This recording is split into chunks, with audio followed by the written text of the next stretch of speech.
അസ്സലാമു അലൈക്കും വറഹ്മത്തുള്ളാഹി വബറകാതുഹു. ഖുർആൻ പ്രഭാതം 176.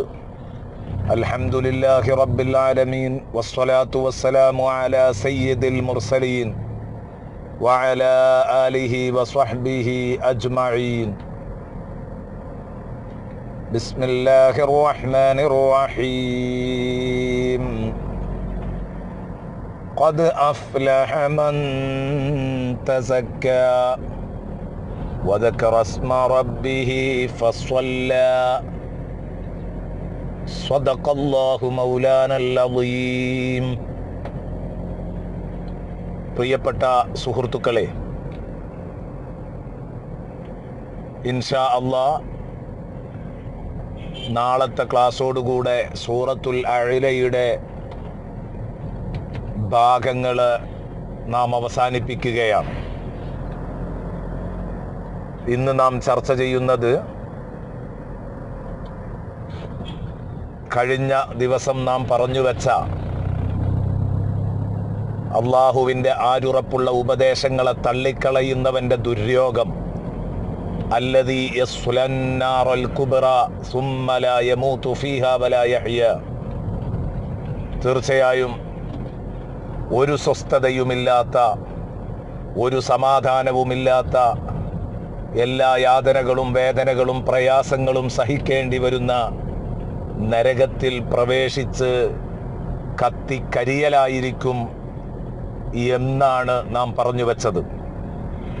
ഇത് കേൾക്കുമ്പോൾ സ്വാഭാവികമായും ശ്രോതാവിൻ്റെ ഭാഗത്തു നിന്നുയരുന്ന ഒരു ചോദ്യമാണ്, ഉപദേശത്തെ തള്ളിക്കളഞ്ഞവൻ്റെ ദുസ്ഥിതി ഇതാണെങ്കിൽ ഉപദേശം സ്വീകരിക്കാൻ മനസ്സുള്ള ആ നല്ല മനുഷ്യൻ, ആ നല്ല മനസ്സിൻ്റെ ഉടമയായ അവൻ്റെ സുസ്ഥിതി എന്താണ്?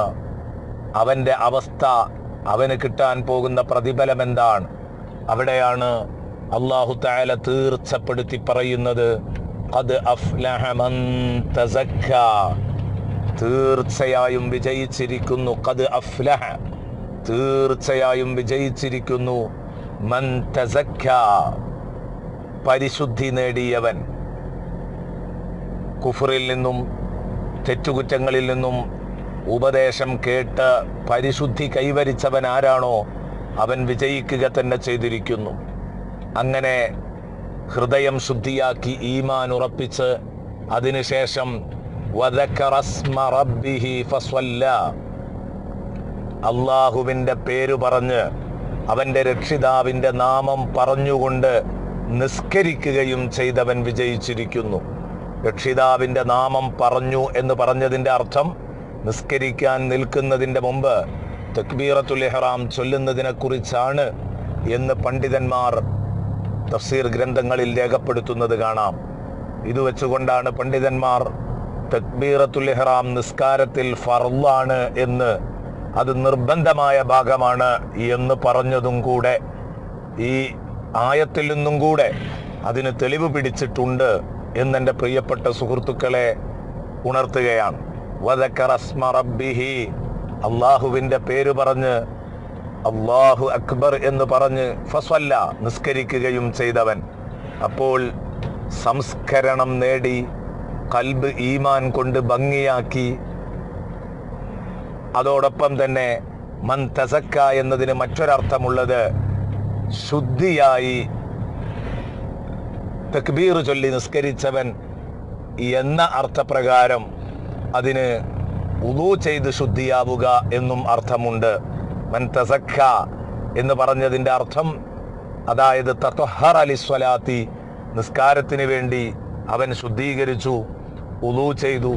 അതുപോലെ അവൻ്റെ ശരീരം, അവൻ നിസ്കരിക്കുന്ന സ്ഥലം, അവൻ്റെ ഡ്രസ്സ്, ഇതൊക്കെ മാലിന്യങ്ങളിൽ നിന്ന് ശുദ്ധീകരിച്ച് വദക്കറ സ്മ റബ്ബിഹി എന്നിട്ട് തക്ബീറത്തുൽ ഇഹ്റാം ചൊല്ലി ഫസ്വല്ല, നിസ്കരിക്കുകയും ചെയ്തവൻ. ഇനി ഇവിടെ തന്നെ ഒരർത്ഥ സാധ്യതയും കൂടെ മഹാന്മാർ പറഞ്ഞത് കാണാം. തസക്ക എന്ന് പറഞ്ഞത് സത്യത്തിൽ സക്കാത്ത് എന്നതിൽ നിന്നുള്ള തഫഅല രൂപമാണ്. അങ്ങനെ പറയുമ്പോൾ അതിൻ്റെ അർത്ഥം ഖദ് അഫ്ലഹ മൻ തസക്ക, തീർച്ചയായും സക്കാത്ത് കൊടുത്തവൻ വിജയിച്ചിരിക്കുന്നു. വദക്കറ സ്മ റബ്ബിഹി ഫസ്വല്ല, അള്ളാഹുവിൻ്റെ നാമം പറഞ്ഞ് നിസ്കരിക്കുകയും ചെയ്തവൻ. അപ്പോൾ നിസ്കരിക്കണം, സക്കാത്ത് കൊടുക്കണം, സാമ്പത്തികവും ശാരീരികവും എപ്പോഴും വിശുദ്ധ ഖുർആൻ ഇത് രണ്ടും ഒരുമിച്ച് പറയുന്നത് കാണാം. പല സൂറത്തുകളിലും നമ്മൾ ചർച്ച ചെയ്തതാണ്. അതേ രൂപത്തിലാണ് ഇവിടെയും പറഞ്ഞത് എന്നും ഒരഭിപ്രായമുണ്ട്. എല്ലാ അർത്ഥസാധ്യതകളും ആയത്തുകളോട്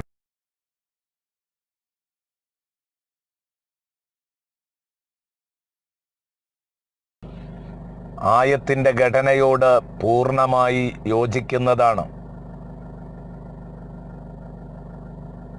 എന്നാൽ നാം പറഞ്ഞ അവസാനമുണർത്തിയ ഈ സക്കാത്ത് കൊടുക്കുക എന്ന അർത്ഥപ്രകാരം തന്നെ ഇതിലേറെ ഫിറ്റായ ഒരു വ്യാഖ്യാനം പണ്ഡിതന്മാർ പറഞ്ഞത് കാണാം.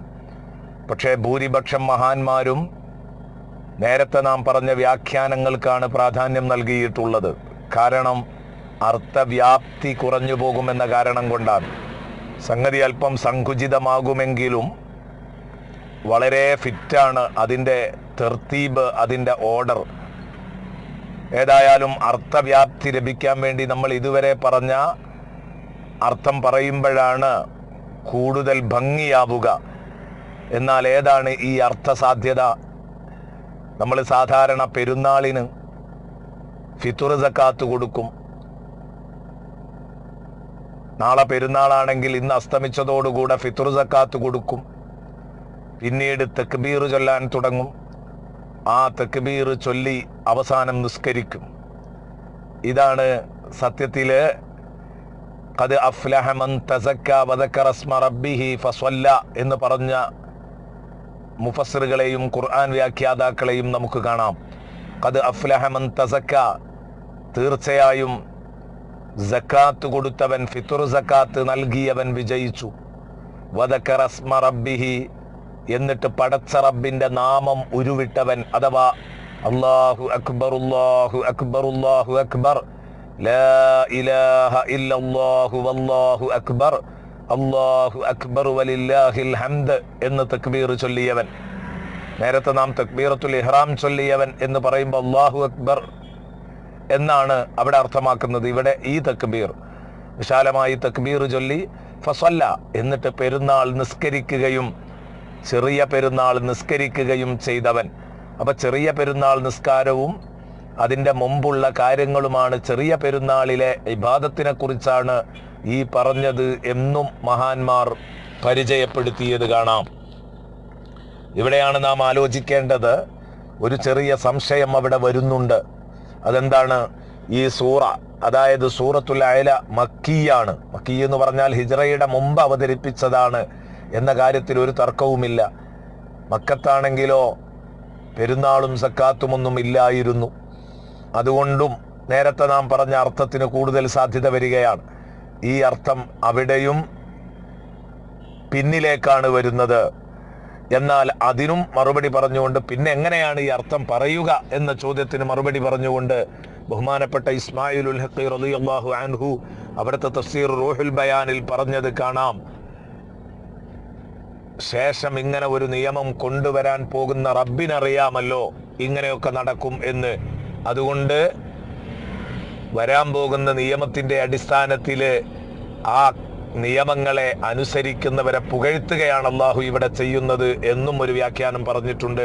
ഏതായാലും പൂർണ്ണമായി പൊരുത്തപ്പെടുന്നത് എല്ലാ നിലയിലും അർത്ഥവ്യാപ്തിയോടും അതുപോലെ തന്നെ ഇതിൻ്റെ അവതരണ കാലഘട്ടത്തോടുമൊക്കെ പൊരുത്തപ്പെടുന്നത് ആദ്യം നാം പറഞ്ഞ അർത്ഥങ്ങളാണ്. അവസാനം പറഞ്ഞ അർത്ഥവും ആയത്തിൻ്റെ ഘടനയോട് പൊരുത്തപ്പെടുന്നുണ്ട്, അതിൻ്റെ തെർത്തീബിനോട് അതിലേറെ പൊരുത്തപ്പെടുന്നുണ്ട് എന്ന് മാത്രം ഉണർത്തുന്നു. ഏതായാലും ഈ ആയത്തിൻ്റെ വ്യാഖ്യാനത്തിൽ നിന്ന് നമ്മൾ ഉൾക്കൊള്ളേണ്ട ഏറ്റവും പ്രധാനപ്പെട്ട വിഷയം എന്താണെന്ന് ചോദിച്ചാൽ നിർബന്ധമായും നിസ്കാരത്തിൻ്റെ കാര്യം നാം ശ്രദ്ധിച്ചേ പറ്റൂ. സംഭാവനയുടെ കാര്യവും നിസ്കാരത്തിൻ്റെ കാര്യവും സമ്പത്ത് ചെലവഴിക്കാതെ നിസ്കരിക്കാതെ അള്ളാഹുവിന് ദിക്റ് ചൊല്ലാതെ അള്ളാഹുവിനെ ഓർക്കാതെ ഇല്ല, നമുക്ക് വിജയമില്ല. അത് ചെയ്തവൻ മാത്രമാണ് വിജയിക്കുന്നത്. ഉപദേശത്തിന് കാതുകൊടുക്കുന്നവൻ ഇത് ചെയ്യാൻ തയ്യാറാവും. അതാണ് ഖദ് അഫ്ലഹ മൻ തസക്ക വദക്കറ സ്മ റബ്ബിഹി ഫസ്വല്ല. അല്ലാഹുവേ, ഞങ്ങളെ നിസ്കരിക്കുന്ന എല്ലാ കർമ്മങ്ങളും നീ ഞങ്ങളോട് കൽപ്പിച്ചതുപോലെ കൃത്യമായി ചെയ്യുന്ന സജ്ജനങ്ങളിൽ ഉൾപ്പെടുത്തണേ അല്ലാ. ആമീൻ എന്ന് ദുആ ചെയ്ത് അവസാനിപ്പിക്കുന്നു. അസ്സലാമു അലൈക്കും വറഹ്മത്തുള്ളാഹി വബറകാതുഹു.